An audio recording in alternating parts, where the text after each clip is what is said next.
আসসালামু আলাইকুম। বাংলাদেশ ফুটবল এখন যে পর্যায়ে আছে এই পর্যায় থেকে যদি আরো এক ধাপ উপরে নিতে যান তাহলে আপনাকে কয়টা পরিবর্তন মাস্টলি করতেই হবে।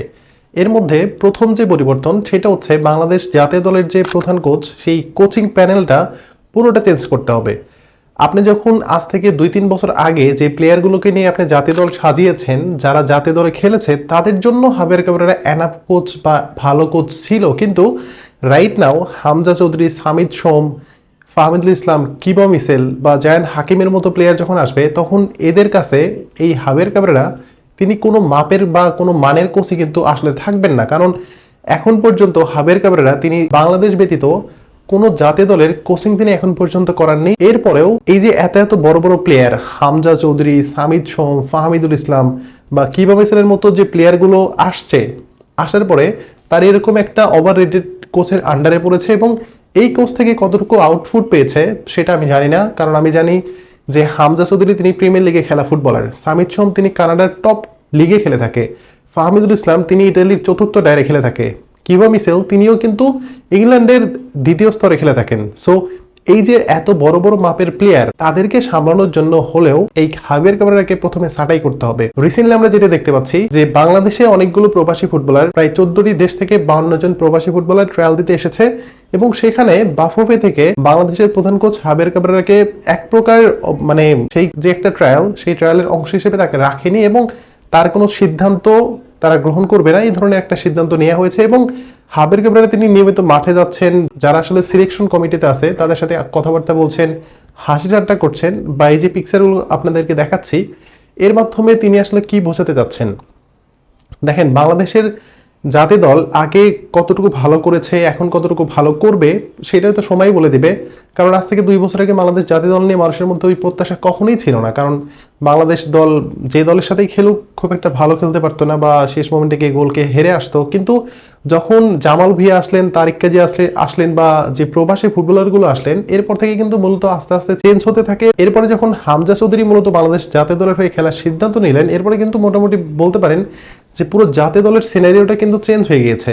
এবং এরপরে কি হয়েছে সেটা আমরা সবাই জানি। ইন্ডিয়ার ঘরের মাটিতে গিয়ে আমরা ড্র করে এসেছি, যদিও ওই ম্যাচ আমাদের জেতার কথা ছিল এবং যদি কোচ সেখানে ভুল না করতো তাহলে কিন্তু আমরা সেখান থেকে জয়লাভ করে 3 পয়েন্ট নিয়ে বাংলাদেশে ব্যাক আসতে পারতাম। কিন্তু বাংলাদেশের প্রধান কোচ হাবিয়ার ক্যাবরেরা তিনি সেখানেও তিনি ভুল করেছেন এবং এরপরেও বাফুফের কর্মকর্তাদের কাছ থেকে তিনি যে বাহবা পেয়েছেন যে ইন্ডিয়ার মাটিতে ইন্ডিয়ার সাথে ড্র করে এসেছি, সো এখান থেকে 1 পয়েন্ট এটা আমাদের জন্য এনাফ। আবার যখন সিঙ্গাপুরের ম্যাচকে সামনে রেখে পুরো বাংলাদেশ যখন সাজরাজ রব একটা অবস্থা এবং এত বড় একটা ম্যাচ, যে ম্যাচে বাংলাদেশ ক্লিয়ার ফেভারিট হিসেবে মাঠে নেমেছিল, সেই ম্যাচও বাংলাদেশ কতটুকু খারাপ করেছে কতটুকু ভালো করেছে সেটা আমি আপনি সবাই দেখেছি। কিন্তু চোখে লাগার মতো কিছু সিদ্ধান্ত ছিল যে সিদ্ধান্তগুলো আসলে মূলত বাংলাদেশের প্রধান কোচ হাবিয়ার ক্যাবরেরা তিনি নিজে নিয়েছেন।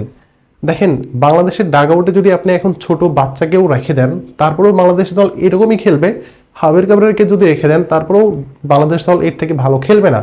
বরং এখানে যদি আপনি ভালো মাপের কোনো একটা কোচকে যদি নিয়োগ দিতে পারেন, ভালো মানের কোনো কোচকে যদি আপনি নিয়ে আসতে পারেন, আপনি দেখবেন যে এই দলটা অনেকটাই পরিবর্তন হয়ে গিয়েছে। এবং উপমহাদেশে যতগুলো দল আছে এরকম ওভাররেটেড বা এরকম মানে কোচিং কেরিয়ারে যার কোনো এক্সপিরিয়েন্স নেই, যার জাতীয় দল সামলানোর মতো কোনো এক্সপিরিয়েন্স এখন পর্যন্ত হয়নি, সেরকম একটা কোচ উপমহাদেশে কোনো দলে এখন অন্তত পর্যন্ত আমি খুঁজে পাইনি। শ্রীলঙ্কার কথা বলেন, ইন্ডিয়ার কথা বলেন, মালদ্বীপের কথা বলেন, প্রত্যেকটা দলে অনেক ভালো মানের কোচ তারা কিন্তু নিয়োগ দিয়েছে। এবং আজকে যদি শ্রীলঙ্কার কথা চিন্তা করেন তাহলে তারা ইয়েমেনের সাথে ড্র করেছে, চাইনিজ তাইপেকে একদম 3-1 গোলের ব্যবধানে উড়িয়ে দিয়েছে। এরপরে তারা থাইল্যান্ডের মাঠে দিকে থাইল্যান্ডের সাথে 1-0 গোল ব্যবধানে হেরে এসেছে এবং সেটাও থাইল্যান্ডের ভাগ্যের জোরে সেই ম্যাচটা জিততে পেরেছে, যদিও সেখানে প্রবাসী ফুটবলারও রয়েছে। কিন্তু এরপরেও প্রপার যদি আপনার ফুটবল ফেডারেশন ঠিকঠাক মতো দায়িত্ব পালন করে তাহলে কিন্তু একটা দল অটোমেটিক্যালি ভালো হয়ে যায়। এই যে বর্তমানে তাবিদ আউল আসার পরে বাংলাদেশ ফুটবল ফেডারেশনে অনেকগুলো পরিবর্তন এসেছে এবং বাংলাদেশ ফুটবলেও অনেক পরিবর্তন এসেছে। এর মধ্যে ফাহাদ করিম তিনি অনেক কাজ করে গেছেন, এরপরে যত কর্মকর্তা ছিল সবাই মোটামুটি কাজের মধ্যে লিপ্ত আছেন। এবং এই যে প্রবাসী ফুটবলারগুলোকে অ্যারেঞ্জ করা, তাদেরকে জাতীয় দলে খেলানোর জন্য যে ডকুমেন্টগুলো লাগবে সেগুলো নিয়ে কাজ করা, সব কিন্তু একদম দ্রুততম সময়ের মধ্যে হয়ে গিয়েছে। এর মধ্যে হামজা চৌধুরী তিনি ইন্ডিয়ার বিপক্ষে ম্যাচে তার অভিষেক হয়েছে। এরপরে সামিদ সোম এসেছেন, ফাহমিদুল এসেছেন, কিবো মিসেল তিনিও তো সামনে আসবেন, জায়ান হাকিমের সাথেও কথাবার্তা বলা হচ্ছে তাকেও সামনে নিয়ে আসবে। কিন্তু এই যে একটা এত বড় দল, যে দলটা আসলে দক্ষিণ এশিয়া তথা পুরো এশিয়ার মধ্যেও সবচাইতে উদীয়মান একটা দলে পরিণত হয়েছে, সেই দলের প্রধান কোচ যদি হাবের কাবরেরার মতো কোনো কোচ থাকে, তাহলে ভাই সেই দল থেকে আপনি ভালো কোনো কিছু আশা করতে কোনোভাবেই পারেন না। এবং তিনি বাংলাদেশ দলকে কতটুকু ফিডব্যাক দিতে পারবে বা ব্যাক দিতে পারবে, সেটা আমার ভাই সন্দেহ সবসময় ছিল, এখনো আছে। কিন্তু এই যে কোচ, তাকে এখন পর্যন্ত ছাঁটাই করা হয়নি এবং তাকে এখন পর্যন্ত তার দায়িত্বে বহাল রেখেছে। আবার আমরা শুনতে পাচ্ছি যে তাকে জাতীয় দল থেকে বাদ দিয়ে তাকে হয়তো বয়সভিত্তিক কোনো দলে দায়িত্ব দেওয়া হবে। তাহলে আপনি যে ট্রায়াল আয়োজন করেছেন, ট্রায়ালে তাকে আপনি অবরুদ্ধ কেন করে রেখেছেন বা তাকে ট্রায়ালে অংশগ্রহণ করতে কেন দিচ্ছেন না? আলটিমেটলি যারা ট্রায়ালে সিলেকশন করবে সেই দলটাই তো হাবের কাবরেরার আন্ডারই চলে যাবে। তাহলে তাকে বাদ দেওয়ার এই নাটকটা করার তো কোনো প্রয়োজন আমি অন্তত মনে করি না। এবং বাংলাদেশ দল এখন যে বর্তমান অবস্থান, এখান থেকে বাংলাদেশ চাইলে অনেক দূর পর্যন্ত এগিয়ে যেতে পারবে। আপনি যদি দেখেন তাহলে মালদ্বীপ এখন বাংলাদেশের সাথে খেলতে আসলে দু একবার ভাবতে হবে, ইন্ডিয়া বাংলাদেশের সাথে খেলতে আসতে দু একবার ভাবতে হবে, শ্রীলঙ্কা বলেন, পাকিস্তান বলেন বা আফগানিস্তান বলেন, এই যে মোটামুটি সমপর্যায়ের যে দলগুলো, এই দলগুলো খেলতে আসলে কিন্তু বাংলাদেশের সাথে এখন তারা ভয় পাবে। কারণ বাংলাদেশ দল কিন্তু আগের মতো সেই দলটা নাই।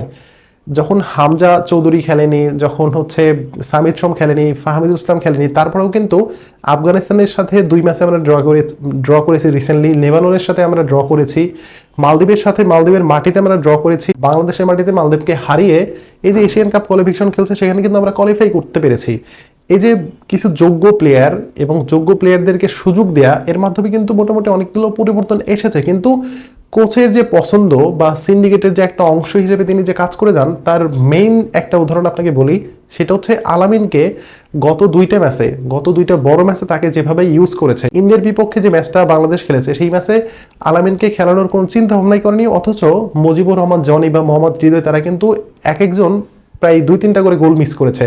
এবং একজন প্রপার নাম্বার 9 ছাড়া আমরা কিন্তু সেই ম্যাচে খেলেছি, মুরসালের মতো প্লেয়ারকে আমরা নাম্বার 9 পজিশনে খেলিয়েছি, অথচ ডাগ আউটে একজন পারফেক্ট নাম্বার 9 পজিশনের প্লেয়ার কিন্তু ইন্ডিয়ার ম্যাচে ছিল, বাট তাকে কিন্তু সেখানে খেলানো হয়নি। এরপর সিঙ্গাপুরের বিপক্ষে যে ম্যাচটা, সেই ম্যাচে হাস্যকর কিছু সিদ্ধান্ত হাবের কাবরেরা নিয়েছেন, যেটা আসলে একটা ছোট বাচ্চাকে জিজ্ঞাসা করলেও তিনি এই ভুলটা ধরে দিতে পারবেন। যে রাকিব হোসেন সারা জীবন তিনি রাইট উইংয়ে খেলে আসলেন, তাকে নাম্বার 9 পজিশনে, এবং শাহরিয়ার ইমন যিনি আসলে নাম্বার 9 পজিশনের খেলোয়াড়, তাকে হচ্ছে রাইট উইংয়ে পাঠানো হলো। এবং এই যে এক্সচেঞ্জ করার পরে কি হয়েছে সেটা আমরা সবাই জানি। দেখেন, যখন বড় বড় দল ফুটবল খেলতে নামে বা ম্যাচ খেলতে নামে, তখন প্লেয়ারদের মধ্যে মাঠের ভিতরে অনেক সুইপ করা হয়। যেমন ভিনিসিয়াস জুনিয়র বা রদ্রিগো, তারা কিন্তু তাদের পজিশন অনেক সময় চেঞ্জ করে ফেলে। তো এরকম চেঞ্জ কেউ করতেই পারে। রাকিব হোসেন আমরা অনেকবারই দেখেছি যে রাকিব এবং ফাহিমের মধ্যে অনেকবারই তাদের এন্ড চেঞ্জ হয়েছে, তাদের পজিশন চেঞ্জ হয়েছে, কিন্তু তিনি তো নাম্বার 9-এর প্লেয়ার না, তিনি তো নাম্বার 9-এ খেলতে যাননি।